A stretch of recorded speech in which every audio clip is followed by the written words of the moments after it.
Hello everyone, hope you all are doing great. This is advocate Bindu Dhabai, Rajasthan high court, Jaipur bench. आज हम बात कर लेते हैं all India bar examinations 20 examinations के रिगार्डिंग।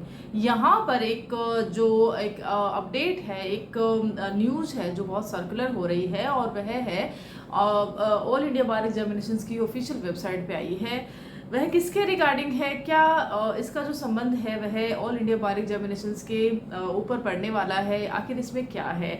तो यहाँ पर मैं ये बात बताने वाली हूँ कि अभी आज 17 जुलाई को एक बीसीआई के द्वारा एक टेंडर था जो कि कुछ ऑर्गेनाइजेशंस को दिया गया था, उनको इनवाइट किया गया था। उस टेंडर का आज लास्ट डे था। मीन्स कि अगर कोई उस टेंडर में एप्लीकेशन डालना चाहता है तो आज तक की डेट ही थी। अब उसके बाद में और जो एप्लीकेशन है बंद हो जाएगी, इन्विटेशन लेने बंद हो जाएंगे। तो मैं कौन सी इन्विटेशन की बात कर रही हूँ जो बीसीआई दे रही है, जो बाकी ऑर्गेनाइजेशंस को दे रही है, आखिर इस टेंडर में है क्या। तो बेसिकली सबसे इम्पोर्टेंट चीज़ जानने के लिए यह है कि जो AIB कैंडिडेट्स है उनके लिए कोई एग्ज़ाम के रिगार्डिंग कोई खबर नहीं है कि यहाँ पे कोई अपडेट आई है कि नोटिफिकेशन है, एडवर्टाइजमेंट है या तो COP का है, ऐसा कुछ भी नहीं है। यहाँ पे सिर्फ और सिर्फ BCI जो खुद एक कंडक्टिंग बॉडी है वहाँ पर उसका ही एक अपने एग्जामिनेशंस को लेके, कंडक्टिंग को लेके ही यहाँ पर एक टेंडर निकाला गया है, तो उसके रिगार्डिंग यह न्यूज़ है। लेकिन फिर भी क्योंकि यहाँ पर ऑल इंडिया बार एग्जामिनेशंस 20 से पहले यहाँ पर ये सारी चीज़ें हो रही है, तो हो सकता है कि यहाँ पर अगर कुछ चीज़ें बदलती है तो उससे क्या हो सकता है। यहाँ पर इंपॉर्टेंट चीज़ ये भी रहेगी कि यहाँ पर बात हुई है, मैं यहाँ पे सिर्फ और सिर्फ मेन जो हाईलाइटेड पॉइंट है उन्हीं को ही करूँगी, आपके साथ शेयर करूंगी। ऑल्दो 41 to 42 आई थिंक इतना बड़ा एक PDF पेज है पूरा, तो वहाँ पे बहुत सारे डिटेल्स है, लेकिन हमारे लिए क्या जानना जरूरी है उन्हीं डिटेल्स की हम यहाँ पे बात कर लेते हैं। तो मेन ये चीज़ है कि यहाँ पर जो CBT एग्जामिनेशंस होते हैं वहाँ उसकी भी बात करी गई है कि अगर हो सके तो जो AIB एग्ज़ाम है उसको ऑनलाइन मोड पर भी लाया जा सकता है क्या। तो ऑनलाइन और ऑफलाइन एक्चुअली में दोनों का ही, ऐसा नहीं कि खाली ऑनलाइन के लिए यहाँ पे बताया गया है। हो सकता है ऑनलाइन के लिए यहाँ पर मंजूरी मिले और हो सकता है जो अभी तक चलता आ रहा है ऑफलाइन मोड वो वैसा हो।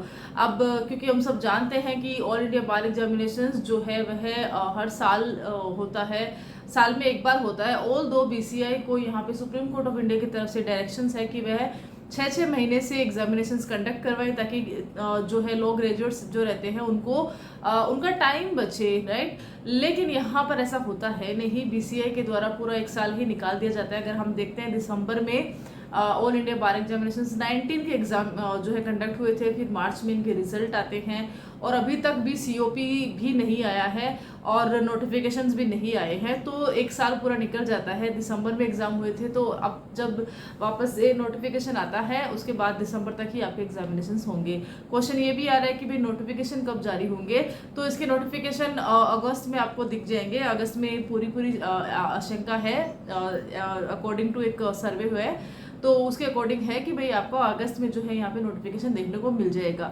बट इंपॉर्टेंट ये रहेगा कि उस नोटिफिकेशन में क्या, कि यहाँ पर जो कंडक्टिंग बॉडी है फिलहाल जो है BCI है, क्या यहाँ पे कोई कंडक्टिंग बॉडी है वह चेंज होने वाली है, क्या यहाँ पर जो एग्जामिनेशन पैटर्न है उसमें कुछ बदलाव आएगा, और यहाँ पर जो ऑफलाइन मोड है उसको क्या ऑनलाइन मोड में कन्वर्ट कर दिया जाएगा, कि यहाँ पर CBT एग्जामिनेशंस हो जाएंगे। क्योंकि दोनों ही चीज़ें जो रहती है अलग अलग अपना महत्व रखती है। अगर CBT होता है तो यहाँ पर भी जो है सेंटर अलॉट करे जाएंगे, जहाँ पर कि सिस्टम पर आपको यहाँ पे अपने एग्ज़ाम देने होते हैं, और यहाँ पर भी कुछ ना कुछ समस्याएं होती है। तो और बाकी ओपन बुक है, तो किस तरह से आपको मैनेज करना है, क्या करना है, तो बिल्कुल नया, बिल्कुल अमेंड होके आपके सामने नोटिफिकेशन, एडवर्टाइजमेंट आ सकता है। तो चलिए बात कर लेते हैं इसमें क्या है। तो यहाँ पर जैसा कि मैंने बताया कि स्टूडेंट्स के लिए नहीं है, ओनली फॉर द ऑर्गेनाइजेशंस, उनके लिए ही है। तो यहाँ पर यह बताया गया है कि यहाँ पर इनवाइट किया है BCI ने, टेंडर दिया है कि भाई किसको टेंडर दिया, क्वेश्चन दिया आता ना कि ये कैसे होता। तो यहाँ पर जो PSUs है, गवर्नमेंट बॉडी है, और जो फॉर्म है उनको ये है इनविटेशन भेजा गया है कि क्या आप जो है यहाँ पर ये जो एग्जामिनेशंस होते हैं उनको कंडक्ट करवाएंगे। अब यहाँ पे ये सब चीज़ें कंडक्ट होती है क्योंकि पैन इंडिया लेवल तक की यहाँ पे एग्जामिनेशंस होती है। यहाँ पर 50 सिटीज़ में जो है AIB एग्ज़ाम होती है, 11 रीजनल लैंग्वेजेस में ये एग्ज़ाम होती है, जहाँ की इंक्लूड हिंदी और इंग्लिश भी है कि आप ये 2 लैंग्वेज तो आपको इसमें आप कोई भी चूज़ कर सकते हैं। इसके अलावा आपकी भाषाएं जो क्षेत्रीय भाषाएं हैं, 11 क्षेत्रीय भाषाओं के अंतर्गत भी यह एग्ज़ाम होती है।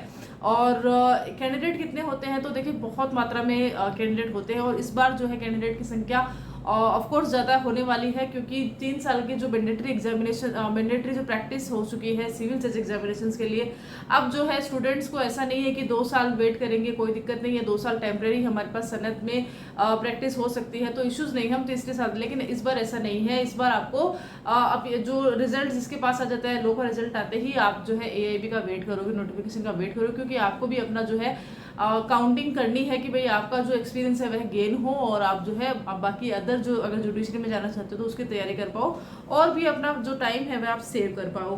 तो यहाँ पर टेंडर की इम्पोर्टेंट क्या है, तो ये AIB 25 के लिए यह ज़रूरी है।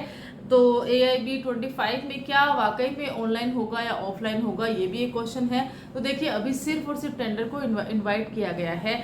अभी उन्होंने किसने ये एप्लीकेशन भरी है, किसने एप्लीकेशन नहीं भरी है, क्या कोई सेलेक्ट होता है नहीं होता है, उस पर डिपेंड करेगा, ये सारी चीज़ें रहेगी। बट हाँ, definitely all India bar examinations जो 2025 में होने वाला है उस पर ये जो सारी चीज़ें हैं वह लागू होगी ही होगी। अगर ये जो चीज़ें हैं एग्जीक्यूशन में आता है, जो टेंडर है वह कोई और जो है कंडक्टिंग बॉडी बनती है एग्जीक्यूशन में आता है, तो डेफिनेटली आपके एडवर्टाइजमेंट में यहाँ पर अमेंडमेंट आपको देखने को मिलेंगे। यहाँ पर ये बताया गया है कि कौन कौन सी जो ऑर्गेनाइजेशंस रहते हैं जो एलिजिबल है इसके लिए। तो जैसे मैंने बताया कि PSUs रहते हैं, गवर्नमेंट बॉडीज़ रहेगी और उसके अलावा अदर जो फॉर्म होते हैं वो रहता है। तो क्या इन टेंडर्स के लिए कुछ पर्टिकुलर फीस होती है? यस, यहाँ पर आपको 50,000 रुपये का फीस जमा कराना है और यहाँ पर डिपॉजिट करना है, 1 CR आपको डिपॉजिट करना रहता है। ठीक है, और बाकी नोटिफिकेशन का रहता है, तो नोटिफिकेशन अगस्त में आपको देखने को मिलेगा।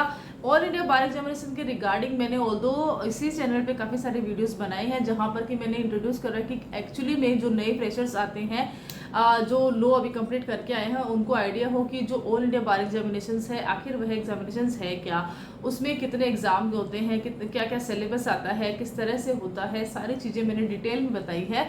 और बाकी यही है, इसके एग्जामिनेशंस दिसंबर में डेफिनेटली कंडक्ट होने ही वाले हैं, हर साल होते हैं। ठीक है, और 3500 रुपये इसकी फ़ीस होने वाली है। COP के रिगार्डिंग अभी तक राजस्थान में कोई भी फ़ीस नहीं निर्धारित है, लेकिन हाँ अगर आप UP से है तो आपकी COP की फ़ीस भी यहाँ पे निर्धारित हो चुकी है, जिसके बारे में मैंने वीडियो बनाया हुआ है। अगर आप मेरे चैनल को सब्सक्राइब करके रखते हैं तो आपको आइडिया लगेगा कि मैं यहाँ पर जो लेटेस्ट अपडेट रहती है जो कि आपके लिए बहुत ज़रूरी रहती है उसको मैं यहाँ पर शेयर करती ही हूँ। ठीक है, तो मोटा मोटी जो 41 पेज का यहाँ पे PDF है उसमें, हाँ उसमें मेन तो यही है। बाकी तो देखिए बहुत सारे रूल्स रेगुलेशंस हैं, यहाँ की कुछ शर्तें हैं, वो सारी चीज़ें रहती है, लेकिन हमारे लिए क्या ज़रूरी है वो मैंने आप सबके साथ में शेयर किया है। तो अगर आपके सामने एक चीज़ आ रही है कि BCI की लेटेस्ट अपडेट है, AIB के एग्जाम में इसके रिगार्डिंग है, तो देखिए आपको एडवर्टाइजमेंट नहीं आया है, ये सिर्फ और सिर्फ जो कंडक्टिंग बॉडी है वह अपने एक बोलते हैं डिपार्टमेंटल टेंडर है, डिपार्टमेंटल ही चीज़ें हो रही है, इससे एक कैंडिडेट को डायरेक्ट कोई फ़र्क नहीं पड़ रहा है। बट येस, अगर ये पास होता है, कोई और कंडक्टिंग बॉडी आती है, तो यहाँ पर डेफिनेटली कुछ चेंजेस हमें देखने को मिल सकते हैं।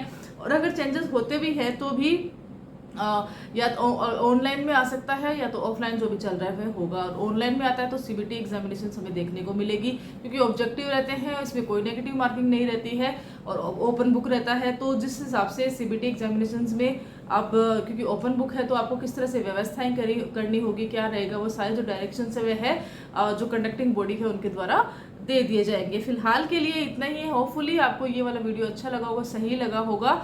और फिर भी अगर आपको कोई क्वेश्चन है इसके रिगार्डिंग तो आप मुझे मैसेज कर सकते हैं, या तो फिर आप मेरी Instagram ID है एडवोकेट बिंदु दवे, वहाँ जाके मुझे मैसेज कर सकते हैं। Till then thank you so much.